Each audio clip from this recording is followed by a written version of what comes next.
شروع کرتا ہوں اللہ کے نام سے جو بے حد مہربان نہایت رحم والا ہے۔ السلام علیکم ورحمۃ اللہ وبرکاتہ۔ حضرت ابن مسعود رضی اللہ عنہ سے روایت ہے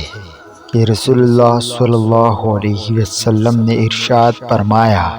جبرائیل علیہ السلام نے اللہ کے حکم سے میرے دل میں یہ بات ڈالی کہ جب تک کوئی شخص اپنا مقدر رزق پورا نہیں کر لیتا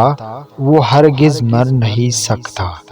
لہٰذا اللہ تعالیٰ سے ڈرتے رہو اور رزق حاصل کرنے میں صاف ستھرے طریقے اختیار کرو۔ ایسا نہ ہو کہ رزق کی تاخیر تم کو رزق کی تلاش میں اللہ تعالیٰ کی نافرمانی پر آمادہ کر دے،